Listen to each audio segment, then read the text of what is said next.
चलिए हम प्रभु के वचन की ओर ध्यान देंगे।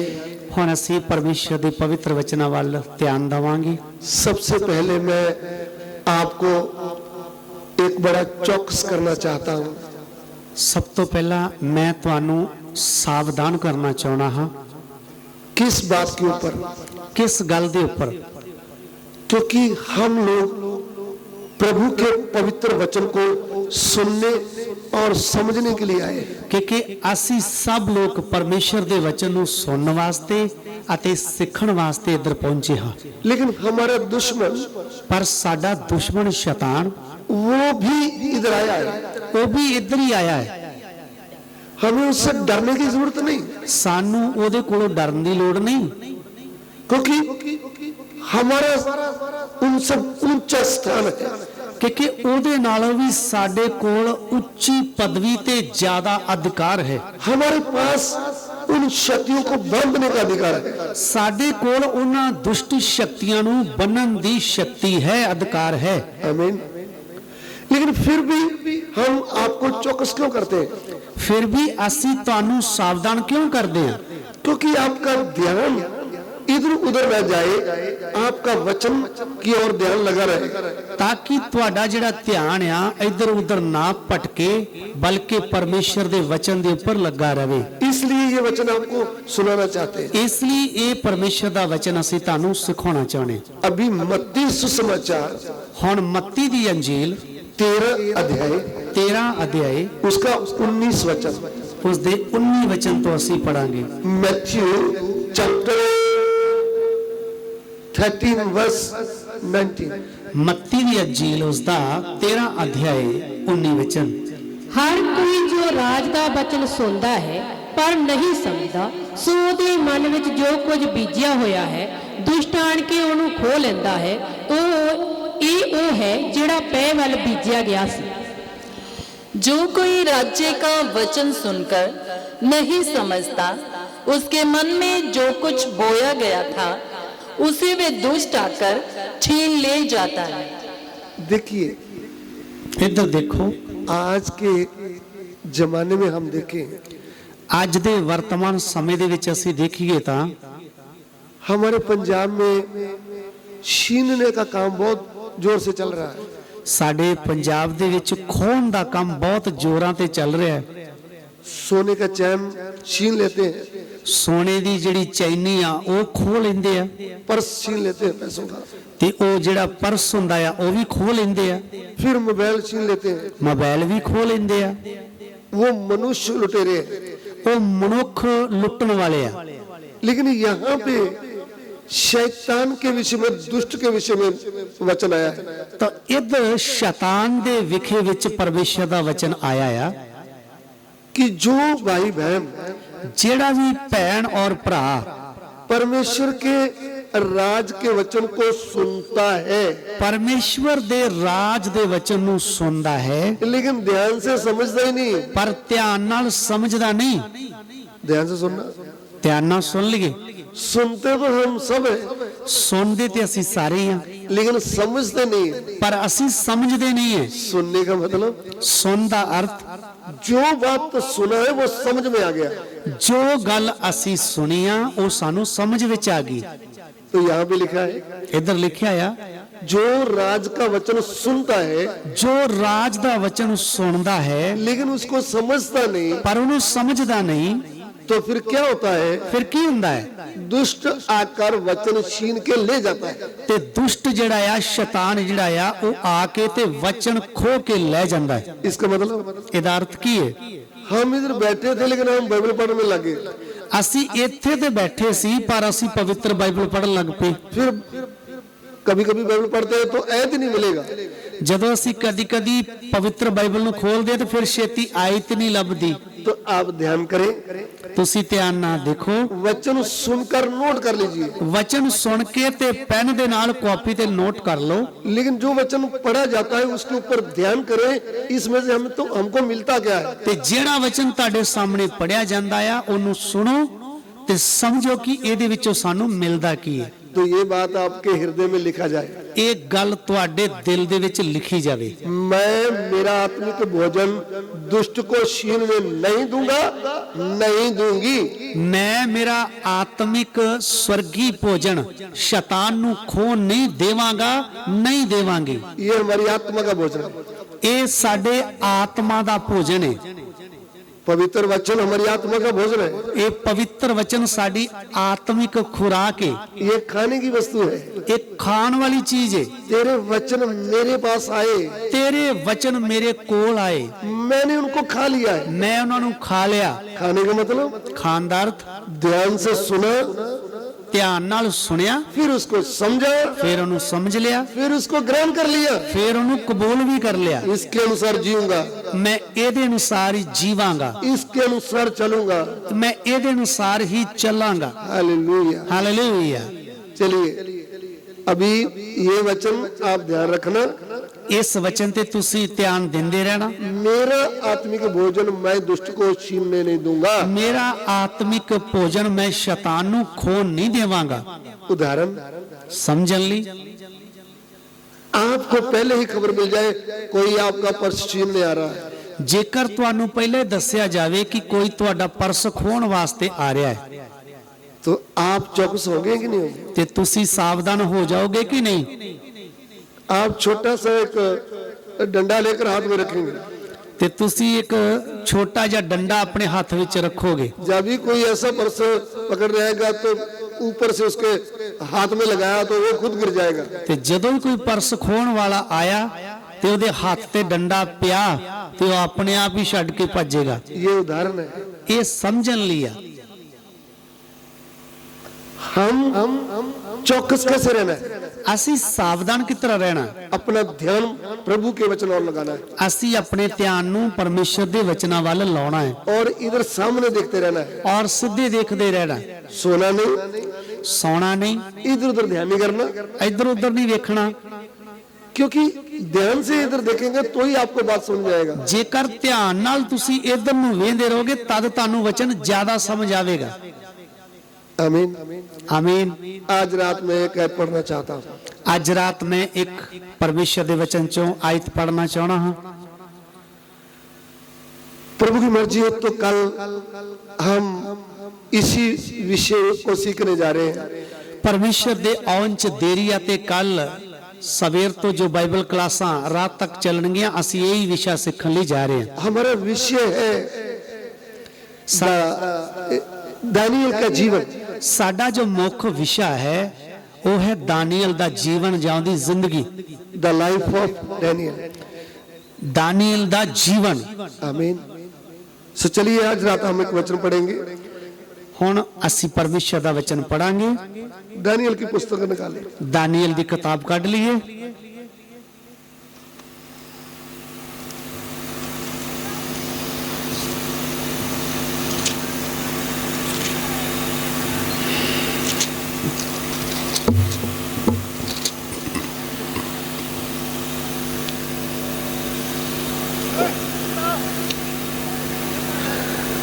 दानियल की पुस्तक उसका 6वां अध्याय उसका 10 वचन। ਦਾਨੀਏਲ ਦੀ ਕਿਤਾਬ ਉਸ ਦਾ 6 ਅਧਿਆਏ 10 ਵਚਨ। Daniel chapter 6 verse 10। 6 ਅਧਿਆਏ 10 ਵਚਨ। ਜਦ ਦਾਨੀਏਲ ਨੂੰ ਮਾਲੂਮ ਹੋਇਆ ਕਿ ਉਸ ਲਿਖਤ ਉੱਤੇ ਸਹੀ ਪੈ ਗਈ ਹੈ ਤਾਂ ਉਹ ਆਪਣੇ ਘਰ ਵਿੱਚ ਆਇਆ ਅਤੇ ਆਪਣੀ ਕੋਠੜੀ ਦੀ ਬਾਰੀ ਖੋਲ ਕੇ ਜਿਹੜੀ ਯਰੂਸ਼ਲਮ ਵੱਲ ਸੀ ਅਤੇ ਦਿਨ ਵਿੱਚ 3 ਵਾਰੀ ਗੋਡੇ ਨਵਾ ਕੇ ਪਰਮੇਸ਼ਰ ਸਾਹਮਣੇ ਜਿਵੇਂ ਅੱਗੇ ਕਰਦਾ ਸੀ ਬੇਨਤੀ ਕੀਤੀ ਅਤੇ ਸ਼ੁਕਰ ਮਨਾਇਆ। आमीन। ਆਮੀਨ। जब दानियल को मालूम हुआ कि उस पत्र पर हस्ताक्षर किया गया है तब वे अपने घर में गया जिसकी उपरोठी कोठरी की खिड़कियां यरूशलेम की ओर खुली रहती थी और अपनी रीति के अनुसार जैसा वह दिन में 3 बार अपने परमेश्वर के सामने घुटने टेक कर प्रार्थना और धन्यवाद करता था वैसा ही तब भी करता रहा। हाँ, मैं उतर गया। उनको उठा लो।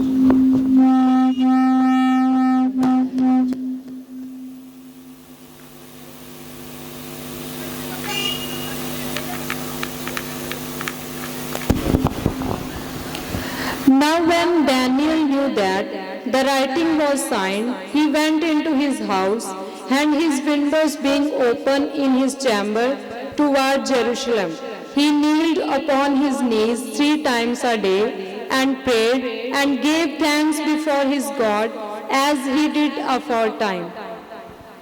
आइए हम प्रार्थना करें। ਆਓ ਅਸੀਂ ਪ੍ਰਾਰਥਨਾ ਕਰਾਂਗੇ। हमारे प्यार करने वाले परमेश्वर, ਸਾਨੂੰ ਪਿਆਰ ਕਰਨ ਵਾਲੇ ਪਰਮੇਸ਼ਰ, हम आपका धन्यवाद देते हैं। ਅਸੀਂ ਤੁਹਾਡਾ ਧੰਨਵਾਦ ਕਰਦੇ ਹਾਂ।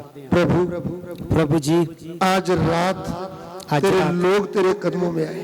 ਤੇਰੇ ਲੋਕ ਤੇਰੇ ਚਰਨਾਂ 'ਚ ਆਏ ਹਨ। प्रभु, आपका सामर्थी वचन ਪ੍ਰਭੂ ਜੀ, ਤੁਹਾਡਾ ਸ਼ਕਤੀਸ਼ਾਲੀ ਵਚਨ एक एक के मन में कार्य करे। ਇੱਕ ਇੱਕ ਦੇ ਦਿਲ ਵਿੱਚ ਕੰਮ ਕਰੇ। प्रभु, आज का सभी आदर में ਪ੍ਰਭੂ ਜੀ, ਅੱਜ ਦਾ ਸਾਰਾ ਆਦਰ ਤੇ ਮਹਿਮਾ आपको देते हैं। ਤੁਹਾਨੂੰ ਦਿੰਦੇ ਹਾਂ।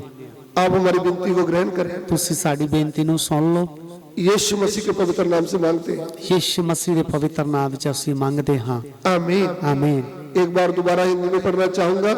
ਇੱਕ ਵਾਰ ਫਿਰ ਤੋਂ दानियल की पुस्तक, उसका 6वां अध्याय, उसका 10 वचन। दानियल ਦੀ ਕਿਤਾਬ ਉਸ ਦਾ 6 ਅਧਿਆਇ 10 ਵਚਨ ਇੱਕ ਵਾਰ ਫਿਰ ਤੋਂ ਹਿੰਦੀ ਵਿੱਚ ਪੜ੍ਹੀਏ। जब दानियल को मालूम हुआ कि उस पत्र पर हस्ताक्षर किया गया है, तब वह अपने घर में गया, जिसकी उपरोठी कोठरी की खिड़कियां यरूशलेम की ओर खुली रहती थी, और अपनी रीति के अनुसार जैसा वह दिन में 3 बार अपने परमेश्वर के सामने घुटने टेक कर प्रार्थना और धन्यवाद करता था, वैसा ही तब भी करता रहा। यहाँ पे लिखा है, जब दानियल को मालूम पड़ा।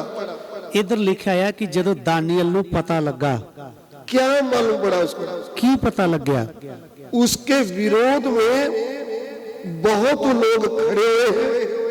उन्होंने एक योजना बनाया है और उन पर इल्जाम लगा करके उनको शेर की मांद में डालने का प्लान बना दिया है। तो ਜਦੋਂ ਦਾਨੀਏਲ ਨੂੰ ਇਹ ਪਤਾ ਲੱਗਾ ਕਿ ਮੇਰੇ ਵਿਰੁੱਧ ਜਿਹੜੇ ਆ ਬਹੁਤ ਸਾਰੇ ਲੋਕ ਖੜੇ ਹੋ ਗਏ ਆ ਤੇ ਉਹਨਾਂ ਨੇ ਮੇਰੇ ਖਿਲਾਫ ਇੱਕ ਪਲਾਨ ਬਣਾਇਆ ਆ ਤਾਂ ਕਿ ਉਹ ਰਾਜੇ ਤੋਂ ਕਾਨੂੰਨ ਦੇ ਉੱਪਰ ਉਹਦੀ ਮੋਹਰ ਲਵਾ ਕੇ ਮੈਨੂੰ ਸ਼ੇਰਾਂ ਦੇ ਘੋਰਨੇ 'ਚ ਪਾ ਦੇਣ। जब हमारे सामने विरोध आता है, ਜਦੋਂ ਸਾਡੇ ਸਾਹਮਣੇ ਵੀ ਵਿਰੋਧ ਆਉਂਦਾ ਆ, बीमारी की समस्या आती है, ਬਿਮਾਰੀ ਦੀ ਸਮੱਸਿਆ ਆ ਜਾਂਦੀ ਆ, अलग अलग मुश्किलें हमारे सामने खड़ी हो जाती है, ਅਲੱਗ-ਅਲੱਗ ਮੁਸ਼ਕਲਾਂ ਸਾਡੇ ਸਾਹਮਣੇ ਆਉਂਦੀਆਂ ਹਨ। मुश्किलों के पहाड़ हमारे सामने खड़े हो जाते हैं, ਕਈ ਵਾਰ ਬਹੁਤ ਵੱਡੀਆਂ-ਵੱਡੀਆਂ ਮੁਸੀਬਤਾਂ ਸਾਡੇ ਸਾਹਮਣੇ ਆ ਜਾਂਦੀਆਂ। मृत्यु की वादियों में हम घूमने लगते हैं। ਅਸੀਂ ਮੌਤ ਦੇ ਮੂੰਹ ਦੇ ਵਿੱਚ ਕਈ ਵਾਰ ਚਲੇ ਜਾਂਦੇ ਆ। तब हमें करना क्या चाहिए? ਉਸ ਵਕਤ ਸਾਨੂੰ ਕੀ ਕਰਨਾ ਚਾਹੀਦਾ ਹੈ? कितने लोग हैं जो रिश्तेदारों की सहायता मांगते हैं, ਕਿੰਨੇ ਲੋਕ ਆ ਜਿਹੜੇ ਰਿਸ਼ਤੇਦਾਰਾਂ ਦੀ ਮਦਦ ਲੈਂਦੇ ਆ, ऑफिसरों की सहायता मांगते हैं, ਉਹ ਅਫਸਰਾਂ ਦੀ ਸਹਾਇਤਾ ਮੰਗਦੇ ਆ, अपने गांव में पंचायत की सहायता मांगते हैं। ਉਹ ਆਪਣੇ ਪਿੰਡ ਵਿੱਚ ਪੰਚਾਇਤ ਦੀ ਜਿਹੜੀ ਮਦਦ ਚਾਹੁੰਦੇ ਆ। अलग अलग लोग जब समस्या में घिरे हुए हैं, वो रास्ता ढूंढते हैं। तो अलग-अलग लोग ਜਦੋਂ ਮੁਸੀਬਤਾਂ ਦੇ ਵਿੱਚ ਘਿਰ ਜਾਂਦੇ ਆ ਤੇ ਉਹ ਆਪਣਾ ਰਸਤਾ ਢੂੰਡਦੇ ਆ। लेकिन जीवते परमेश्वर के ऊपर विश्वास करने वाले लोगों के लिए उनको क्या करना चाहिए? ਤੇ ਜਿਹੜੇ ਸੱਚੇ ਤੇ ਜ਼ਿੰਦੇ ਪਰਮੇਸ਼ਰ ਦੇ ਉੱਪਰ ਵਿਸ਼ਵਾਸ ਕਰਦੇ ਆ ਉਹਨਾਂ ਲੋਕਾਂ ਨੂੰ ਕੀ ਕਰਨਾ ਚਾਹੀਦਾ ਹੈ? उनको जीवते परमेश्वर के आगे घुटने टेक करके उनसे बात करना चाहिए। ਤੇ ਉਹਨਾਂ ਲੋਕਾਂ ਨੂੰ ਸੱਚੇ ਤੇ ਜ਼ਿੰਦੇ ਪਰਮੇਸ਼ਰ ਦੇ ਅੱਗੇ ਗੋਡੇ ਟੇਕ ਕੇ ਪਰਮੇਸ਼ਰ ਨਾਲ ਗੱਲਾਂ ਕਰਨੀਆਂ ਚਾਹੀਦੀਆਂ। प्रार्थना का मतलब ਪ੍ਰਾਰਥਨਾ ਦਾ ਅਰਥ ਆ परमेश्वर से बातें करना। ਪਰਮੇਸ਼ਰ ਨਾਲ ਗੱਲਾਂ ਕਰਨੀਆਂ। जैसे हम बड़े फक्र से अपने बाप से बात करते हैं, ਜਿਸ ਤਰ੍ਹਾਂ ਅਸੀਂ ਬੜੇ ਅਧਿਕਾਰ ਦੇ ਨਾਲ ਆਪਣੇ ਪਿਤਾ ਨਾਲ ਗੱਲਾਂ ਕਰਦੇ ਆ, अपनी माँ से बेटी बात करती है, ਜਿਸ ਤਰ੍ਹਾਂ ਬੇਟੀ ਆਪਣੀ ਮਾਂ ਦੇ ਨਾਲ ਬੜੇ ਹੱਕ ਨਾਲ ਗੱਲਾਂ ਕਰਦੀ ਆ, वैसा हमको परमेश्वर से बातें करना चाहिए। ਇਸੇ ਤਰ੍ਹਾਂ ਸਾਨੂੰ ਸਰਬ ਸ਼ਕਤੀਮਾਨ ਪਰਮੇਸ਼ਰ ਦੇ ਨਾਲ ਗੱਲਾਂ ਕਰਨੀਆਂ ਚਾਹੀਦੀਆਂ। वह हमारा पिता भी है, वह हमारा माता भी है। ਉਹ ਸਾਡਾ ਪਿਤਾ ਵੀ ਆ ਤੇ ਸਾਡੀ ਮਾਂ ਵੀ ਆ। ऐसा नहीं समझना कि 2 परमेश्वर है। ਇਸ ਤਰ੍ਹਾਂ ਨਹੀਂ ਸਮਝ ਲੈਣਾ ਕਿ ਪਰਮੇਸ਼ਰ 2 ਆ। आजकल ऐसा भी एक शिक्षा आया है, पिता परमेश्वर है, माता परमेश्वर है। ਤੇ ਅੱਜ ਕੱਲ ਇੱਕ ਹੋਰ ਇੱਕ ਨਵੀਂ ਸਿੱਖਿਆ ਨਿਕਲ ਆਈ ਆ ਕਿ पिता परमेश्वर ते माता परमेश्वर, ऐसा नहीं है, इस तरह नहीं है भाई। परमेश्वर एक ही है, परमेश्वर एक ही है, लेकिन कभी कभी माँ का रोल करता है, कभी कभी बाप का रोल करता है। ते परमेश्वर कदी कदी पिता दी तरह तसल्ली देंदा ते कदी कदी मां दी तरह। आमीन। आमीन। तो हमें कैसे बात करना चाहिए? ते सानू किस तरह गल्लां करनियां चाहिदियां? एक बाप के समान, एक पिता दे तरह। इधर में इधर हम दानियल के जीवन में, ਅਸੀਂ दानियल दे जीवन दे विच, उसके जीवन में हमें तो पहली खूबी देखते हैं। ਅਸੀਂ दानियल दे जीवन दे विच एक पहले गुण ਜਾਂ खूबी देखदे आ। वो क्या है? ਉਹ ਕੀ ਆ? दानियल का जीवन प्रार्थना का जीवन है। दानियल ਦਾ ਜਿਹੜਾ ਜੀਵਨ ਆ ਉਹ ਪ੍ਰਾਰਥਨਾ ਵਾਲਾ ਜੀਵਨ ਆ। कम से कम 3 बार एक दिन में वो परमेश्वर से बात करता है। ਉਹ ਘੱਟ ਤੋਂ ਘੱਟ ਵੀ ਇੱਕ ਦਿਨ ਦੇ ਵਿੱਚ 3 ਵਾਰ ਪਰਮੇਸ਼ਰ ਨਾਲ ਗੱਲਾਂ ਕਰਦਾ ਹੈ। इधर में लिखा है जैसे पहले प्रार्थना करता था। इधर लिखा जिस तरह मुसीबत आउण तो पहला वो प्रार्थना करता सी। इसका मतलब उसका आदत पड़ गया है, वो मुश्किल में ही नहीं, हर रोज वो परमेश्वर से बात करता है। इसका अर्थ ये होया कि वो मुसीबत दे कारण ही नहीं, बल्कि हर रोज परमेश्वर दे नाल वो गल्लां करदा, ओदी आदत बन गई है। हमारी आदत क्या है? साडी आदत की है? जब मुश्किल आएगी, जब मुसीबत आवेगी, जब एक्सीडेंट आएगा, जब एक्सीडेंट हो गया, जब बीमारी आ गई, जब बीमारी आ गई, जब विरोधियों ने घेरा डाला, जब साडा विरोध करने वाले ने सानू घेर लिया, उस समय हम प्रार्थना में बैठते हैं। उदों असीं दुआ प्रार्थना करते हैं। हमारे पास्टर को फोन करते हैं, ਅਸੀਂ ਜਾਂ ਤੇ ਪਾਸਟਰ ਨੂੰ ਫੋਨ ਕਰਦੇ ਹਾਂ, हमारे रिश्तेदारों को बोलते हैं ਜਾਂ ਸਾਡੇ ਰਿਸ਼ਤੇਦਾਰਾਂ ਨੂੰ ਫੋਨ ਕਰਦੇ ਹਾਂ, हमारे लिए प्रार्थना करो, ਸਾਡੇ ਲਈ ਦੁਆ ਕਰਿਓ, बहुत संकट आया हुआ है। ਹੁਣ ਤੇ ਬਹੁਤ ਮੁਸੀਬਤ ਭਾਰੀ ਆ ਗਈ ਆ। वो प्रोग्राम नहीं है दानियल का। ਉਹ दानियल ਦੀ ਇਹੋ ਜੀ खूबी नहीं है। दानियल मुश्किल के पहले ही वो अपने बाप से बातें करता है। तो दानियल ਨੂੰ ਇਸ ਤੋਂ ਪਹਿਲਾਂ ਕਿ ਮੁਸੀਬਤ ਆਈ, ਉਹ ਪਹਿਲਾਂ ਤੋਂ ਹੀ ਪਰਮੇਸ਼ਰ ਨਾਲ ਗੱਲਾਂ ਕਰਦਾ ਹੈ। मसीह जीवन में क्या होना चाहिए? ਮਸੀਹ ਜ਼ਿੰਦਗੀ ਦੇ ਵਿੱਚ ਕੀ ਖੂਬੀ ਹੋਣੀ ਚਾਹੀਦੀ ਆ? प्रार्थना का जीवन होना चाहिए। ਸਾਡਾ ਜੀਵਨ ਪ੍ਰਾਰਥਨਾ ਵਾਲਾ ਜੀਵਨ ਹੋਣਾ ਹੈ। हालेलुया। हालेलुया। अभी तक नहीं हुआ तो इन दिनों में आपका माहौल बन जाए, मुझे भी कम से कम 3 बार प्रार्थना करना है। तो अगे आदत नहीं बनी तो हुण इस मीटिंगां दे द्वारा ताड़ी आदत बन जावे कि मैं भी परमेश्वर दे नाल घट तो घट ते 3 वार एक दिन दे विच गल्लां करां।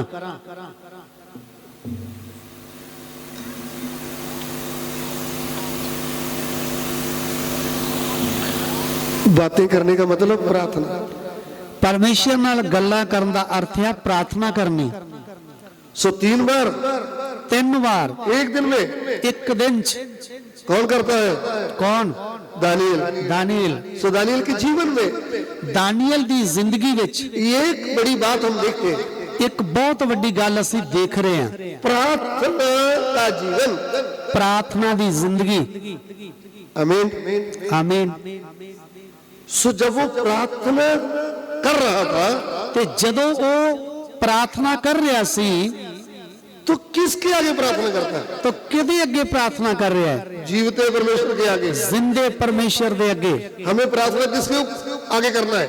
असी दुआ प्रार्थना किदे अगे करनी है? जीवते परमेश्वर के आगे, जिंदे खुदावंद दे अगे। ध्यान से सुन लेना, ध्यान नाल सुन लो जी।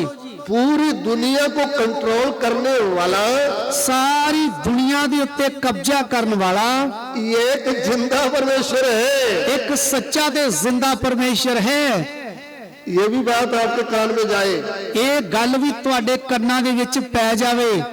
इस पृथ्वी में बहुत सारे, हिंदुस्तान में हमारे धर्म जातियां हैं, इस हिंदुस्तान दे विच साडे बहुत सारे धर्म ते बहुत सारियां जातां हन, लेकिन ये भी बात हमको सीखना है, पर यह गल भी सानू सीखनी जरूरी आ। एक मनुष्य में 3 भाग है। एक मनुख दे अंदर 3 भाग हन, यानी शरीर है, शरीर है, प्राण है, प्राण है और आत्मा है। आते आत्मा है। जो शरीर है, जो बाहरी शरीर है, ये हमको मम्मी पापा से मिला है, ये सानू माता पिता तो मिले है, लेकिन प्राण और आत्मा डालने वाला कौन है? पर आत्मा ते प्राण रचन वाला कौन है? जीवता परमेश्वर, जिंदा परमेश्वर। तो जो हमारा शरीर है, ते जो साडा शरीर है, ये मिट्टी का शरीर है, ये मिट्टी दा बनिया होया है। मिट्टी को ही परमेश्वर ने मांस हड्डियों में नसों में बदल दिया है। ਮਿੱਟੀ ਨੂੰ ਹੀ ਪਰਮੇਸ਼ਰ ਨੇ ਮਾंस ਹੱਡੀਆਂ ਤੇ ਨਾੜਾਂ 'ਚ ਬਦਲ ਦਿੱਤਾ ਹੈ। जब प्राण आत्मा निकल जाता है तो ये फिर मिट्टी में मिल जाता है। ਤੇ ਜਦੋਂ ਆਤਮਾ ਪ੍ਰਾਣ ਅੰਦਰੋਂ ਨਿਕਲ ਜਾਂਦਾ ਹੈ ਤੇ ਮਿੱਟੀ ਨਾਲ ਮਿੱਟੀ ਫਿਰ ਤੋਂ ਮਿਲ ਜਾਂਦੀ ਹੈ। ये सबसे पहली बात मिट्टी का है। ਸਭ ਤੋਂ ਪਹਿਲੀ ਗੱਲ ਇਹ ਮਿੱਟੀ ਦਾ ਹੈ। दूसरा, ਦੂਸਰੀ ਗੱਲ इसके साथ शरीर के साथ हमारा धर्म जाति जुड़ा हुआ है। ਇਸੇ ਸਰੀਰ ਦੇ ਨਾਲ ਸਾਡਾ ਧਰਮ ਤੇ ਜਾਤ ਜੁੜਿਆ ਹੋਇਆ ਹੈ। जब शरीर मिट्टी में मिल जाता है, ਜਦੋਂ ਸਰੀਰ ਮਿੱਟੀ 'ਚ ਮਿਲ ਜਾਂਦਾ ਹੈ हमारा धर्म जाति इधर ही समाप्त हो जाता है। ਤੇ ਸਾਡੇ ਧਰਮ ਤੇ ਸਾਡਾ ਜਾਤ ਇੱਥੇ ਹੀ ਸਮਾਪਤ ਹੋ ਜਾਂਦਾ ਹੈ। आत्मा प्राण का कोई धर्म नहीं है, ਆਤਮਾ ਪ੍ਰਾਣ ਦਾ ਕੋਈ ਧਰਮ ਨਹੀਂ ਹੁੰਦਾ, उसकी कोई जाति नहीं है, ਉਹਦੀ ਕੋਈ ਜਾਤ ਪਾਤ ਨਹੀਂ ਹੈ। वो परमेश्वर डाला है। ਉਹ ਪਰਮੇਸ਼ਰ ਨੇ ਪਾਇਆ ਹੈ, जीवते परमेश्वर ने। ਜ਼ਿੰਦੇ ਖੁਦਾਵੰਦ ਨੇ। लेकिन एक बात आप समझे, ਪਰ ਇੱਕ ਗੱਲ ਤੁਸੀਂ ਸੁਣੋ, जो पहला मनुष्य था, ਜੋ ਪਹਿਲਾ ਮਨੁੱਖ ਸੀ, सबसे पहला जो आदि मानव था, ਸਭ ਤੋਂ ਪਹਿਲਾ ਮਨੁੱਖ ਜੋ ਆਦ ਵਾਲਾ ਸੀ, उसको भी जीवते परमेश्वर ने बनाया था। ਉਹਨੂੰ ਵੀ ਜਿੰਦੇ ਪਰਮੇਸ਼ਰ ਨੇ ਬਣਾਇਆ ਸੀ। अभी हम उत्पत्ति की पुस्तक, ਹੁਣ ਅਸੀਂ ਉਤਪਤੀ ਦੀ ਕਿਤਾਬ उसका 2 अध्याय, ਉਸ ਦਾ 2 ਅਧਿਆਏ उसका 7 वचन पढ़ेंगे। ਉਹਦੇ 7 ਵਚਨ ਤੋਂ ਪੜ੍ਹੀਏ। Genesis chapter 2 verse 7। ਉਤਪਤੀ 2 ਦਾ 7 ਵਚਨ। ਯਹੋਵਾ ਪਰਮੇਸ਼ਰ ਨੇ ਆਦਮੀ ਨੂੰ ਜ਼ਮੀਨ ਦੀ ਮਿੱਟੀ ਤੋਂ ਰਚਿਆ ਅਤੇ ਉਸ ਦੀਆਂ ਨਾਸਾਂ ਵਿੱਚ ਜੀਵਨ ਦਾ ਸਾਹ ਫੂਕਿਆ, ਸੋ ਆਦਮੀ ਜਿਉਂਦੀ ਜਾਨ ਹੋ ਗਿਆ। तब यहोवा परमेश्वर ने आदम को भूमि की मिट्टी से रचा और उसके नथनों में जीवन का श्वास फूंक दिया और आदम जीवित प्राणी बन गया। And the Lord God formed man of the dust of the ground and breathed into his nostrils the breath of life, and man became a living soul. आमीन। आमीन। यहोवा परमेश्वर ने, यहोवा परमेश्वर ने पहले मनुष्य को भूमि की मिट्टी से रचा। ਇਸੇ ਧਰਤੀ ਦੀ ਮਿੱਟੀ ਤੋਂ ਰਚਿਆ। यानी परमेश्वर ने मिट्टी को हाथ में लिया, ਯਾਨੀ ਪਰਮੇਸ਼ਰ ਨੇ ਇਸ ਧਰਤੀ ਦੀ ਮਿੱਟੀ ਨੂੰ ਆਪਣੇ ਹੱਥ ਵਿੱਚ ਲਿਆ, उसका पुतला बनाया, ਉਹਦਾ ਬੁੱਤ ਬਣਾਇਆ, फिर डाला जीवन का श्वास। ਫਿਰ ਉਹਦੀਆਂ ਨਾਸਾਂ 'ਚ ਜੀਵਨ ਦਾ ਸਾਹ ਫੂਕ ਦਿੱਤਾ। तो पहला मनुष्य जीवित प्राणी बन गया। तो ਪਹਿਲਾ ਜਿਹੜਾ ਮਨੁੱਖ ਸੀ ਉਹ ਜਿਉਂਦਾ ਪ੍ਰਾਣੀ ਬਣ ਗਿਆ। ध्यान से सुन लेना, ਧਿਆਨ ਨਾਲ ਸੁਣਿਓ ਜੀ। मिट्टी के अंदर जीवन का श्वास फूका। ਮਿੱਟੀ ਦੇ ਅੰਦਰ ਸਾਹ ਫੂਕ ਦਿੱਤਾ ਜੀਵਨ ਦਾ, तो मिट्टी जीवित प्राणी बन गया। ਤੇ ਜਿਹੜੀ ਮਿੱਟੀ ਸੀ ਉਹ ਜਿਉਂਦੀ ਜਾਨ ਹੋ ਗਈ। पहला मनुष्य ਪਹਿਲਾ ਮਨੁੱਖ मिट्टी से रचा गया है। ਮਿੱਟੀ ਤੋਂ ਬਣਿਆ ਹੈ। आजकल बहुत ज्ञान होने के कारण कुछ लोग बोल भी रहे हैं और सिखा भी रहे हैं। ਅੱਜ ਬਹੁਤ ਸਾਰਾ ਗਿਆਨ ਜਿਹੜਾ ਆ ਉਹ ਦੁਨੀਆ 'ਚ ਨਿਕਲ ਆਇਆ, ਤੇ ਬਹੁਤ ਸਾਰੇ ਗਿਆਨੀ ਲੋਕ ਜਿਹੜੇ ਉਹ ਸਿਖਾ ਰਹੇ ਆ। वो कहते हैं जो मनुष्य पहला मनुष्य था वो बंदर था। ਉਹ ਕਹਿੰਦੇ ਪਹਿਲਾ ਮਨੁੱਖ ਨਹੀਂ, ਪਹਿਲਾ ਬਾਂਦਰ ਸੀ ਤੇ ਬਦਲਦੇ ਬਦਲਦੇ ਫਿਰ ਮਨੁੱਖ ਬਣ ਗਿਆ। हाँ, वो बंदर से मनुष्य बन गया। ਹੁਣ ਬਾਂਦਰ ਤੋਂ ਬੰਦਾ ਬਣ ਗਿਆ। और उसका उदाहरण क्या देते हैं? ਔਰ ਉਹਨੂੰ ਸਮਝਾਉਣ ਲਈ ਉਦਾਹਰਨ ਕੀ ਦਿੰਦੇ ਆ? बच्चे को दिखाते, बोले जैसे बच्चा टपूसिया मारता है ऐसा बंदर भी मारता है। तो फिर बच्चे ਨੂੰ ਆਂਦੇ ਕਿ ਜਿਸ ਤਰ੍ਹਾਂ ਬੱਚਾ ਭੁੜਕਦਾ ਆ ਟਪੂਸੀਆਂ ਮਾਰਦਾ, ਇਸੇ ਤਰ੍ਹਾਂ ਬਾਂਦਰ ਪਹਿਲਾਂ ਮਾਰਦਾ ਹੈ। उनके सवाल का मैं जवाब देना चाहता हूँ। ਉਹਨਾਂ ਲੋਕਾਂ ਨੂੰ ਜਿਹੜੇ ਜ਼ਿਆਦਾ ਗਿਆਨੀ ਆ ਉਹਨਾਂ ਦੇ ਸਵਾਲ ਦਾ ਮੈਂ ਜਵਾਬ ਦੇਣਾ ਹੈ, जो कहते हैं कि मनुष्य बंदर से बना है। ਜੋ ਇਹ ਕਹਿੰਦੇ ਆ ਕਿ ਮਨੁੱਖ ਜਿਹੜਾ ਆ ਉਹ ਪਹਿਲਾਂ ਬਾਂਦਰ ਸੀ। आपकी बात मान लेते हैं, पहले वाला बंदर मनुष्य बन गया। ਚਲੋ ਤੁਹਾਡੀ ਗੱਲ ਨਾਲ ਸਹਿਮਤ ਹੋ ਜਾਣੇ ਕਿ ਜਿਹੜਾ ਪਹਿਲਾ ਬਾਂਦਰ ਸੀ ਉਹ ਮਨੁੱਖ ਬਣ ਗਿਆ, लेकिन दोबारा बंदर कहाँ से है? ਤੇ ਫਿਰ ਬਾਕੀ ਦੇ ਜਿਹੜੇ ਬਾਂਦਰ ਆ ਉਹ ਕਿੱਥੋਂ ਆਏ ਆ? बंदर का तो सब मिट गया, ਜਦੋਂ ਬਾਂਦਰ ਮਨੁੱਖੀ ਬਣ ਗਿਆ ਤੇ ਫਿਰ ਬਾਂਦਰ ਦੀ ਤੇ ਸੰਤਾਨ ਹੀ ਖਤਮ ਹੋ ਗਈ, उसकी हिस्ट्री खत्म। ਉਹ ਤੇ ਇਤਿਹਾਸ ਹੀ ਖਤਮ ਹੋ ਗਿਆ। आप हमें दोबारा ये बताओ कि दोबारा बंदर कहाँ से है? ਤੇ ਤੁਸੀਂ ਸਾਨੂੰ ਇੰਨਾ ਸਮਝਾਓ ਕਿ ਬਾਂਦਰ ਫਿਰ ਆਏ ਕਿੱਥੋਂ ਦੁਬਾਰਾ? आज भी बंदर और बंदरी शादी करते हैं तो एक बंदर बच्चा पैदा होता है। ਤੇ ਅੱਜ ਵੀ ਜਦੋਂ ਕੋਈ ਬਾਂਦਰ ਜਿਹੜਾ ਆ ਉਹ ਬਾਂਦਰ ਤੇ ਬਾਂਦਰੀ ਤੋਂ ਹੀ ਪੈਦਾ ਹੁੰਦਾ ਹੈ। बच्चा पैदा होता है। ਹਾਂਜੀ, ਬੱਚਾ ਪੈਦਾ ਹੁੰਦਾ ਹੈ। आज भी गाय से गाय उत्पन्न होती है। ਤੇ ਅੱਜ ਵੀ ਗਾਂ ਤੋਂ ਗਾਂ ਜਾਂ ਵੱਛਾ ਪੈਦਾ ਹੁੰਦਾ ਹੈ। आज भी मनुष्य से मनुष्य उत्पन्न होता है। ਅੱਜ ਵੀ ਮਨੁੱਖ ਤੋਂ ਮਨੁੱਖ ਹੀ ਪੈਦਾ ਹੁੰਦਾ ਹੈ। होता है कि नहीं होता? ਹੁੰਦਾ ਹੈ ਕਿ ਨਹੀਂ? होता है ਹੁੰਦਾ ਹੈ ਜੀ, कि नहीं होता? ਹੁੰਦਾ ਹੈ। मनुष्य मनुष्य बांदर उत्पन्न होता है ना, ਅੱਜ ਮਨੁੱਖ ਤੋਂ ਬਾਂਦਰ ਉਤਪੰਨ ਹੁੰਦਾ ਹੈ या मनुष्य उत्पन्न होता है? ਜਾਂ ਮਨੁੱਖ ਤੋਂ ਮਨੁੱਖ ਹੀ ਪੈਦਾ ਹੁੰਦਾ ਹੈ? क्या हम सन ऑफ बांदर लगाएंगे ਕੀ ਅਸੀਂ ਸਨ ਆਫ ਬਾਂਦਰ ਲਿਖਾਈਏ या फिर सन ऑफ गॉड कहेंगे? ਤੇ ਜਾਂ ਫਿਰ ਜਿੰਨੇ ਮਸੀਹ ਦੇ ਉੱਪਰ ਵਿਸ਼ਵਾਸ ਕਰਨ ਵਾਲੇ ਲੋਕ ਹੈ ਉਹ ਸਨ ਆਫ ਗॉड ਕਹਿ ਸਕਦੇ ਆ। आमीन। ਹਾਲੇਲੂਇਆ। इसलिए उनका जो ये टोला लगाते हैं वो फेल है। ਤੇ ਜਿਹੜਾ ਉਹ ਆਪਣਾ ਆਈਡੀਆ ਦੱਸਦੇ ਆ ਉਹ ਉਹਨਾਂ ਦਾ ਆਈਡੀਆ ਗਲਤ ਹੈ। दूसरी बात, ਦੂਸਰੀ ਗੱਲ, जब मनुष्य सीरियस होता है, बीमार होता है, ਜਦੋਂ ਮਨੁੱਖ ਬੜਾ ਖਰਾਬ ਹਾਲਤ ਦੇ ਵਿੱਚ ਚਲੇ ਜਾਂਦਾ ਆ तो डॉक्टर बोलते हैं उनको खून चढ़ाना पड़ेगा। ਤੇ ਡਾਕਟਰ ਕਹਿੰਦੇ ਇਹਨੂੰ ਹੁਣ ਖੂਨ ਦੀਆਂ ਬੋਤਲਾਂ ਚੜਨਗੀਆਂ तो फिर वो चेक करते हैं खून किसका मिलता है इसके साथ। ਤੇ ਉਹ ਫਿਰ ਚੈੱਕ ਕਰਦੇ ਆ ਵੀ ਜਿਹੜਾ ਗਰੁੱਪ ਆ ਉਹ ਕਿਹੜੇ ਗਰੁੱਪ ਨਾਲ ਮੈਚ ਹੁੰਦਾ ਹੈ ਖੂਨ। ए है, O है, B है, कौन सा है? ਏ ਆ, ਉਹ ਆ, ਬੀ ਆ, ਕਿਹੜਾ ਆ?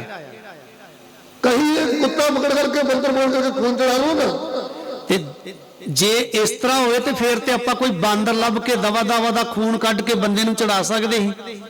इस बात में भी फेल है।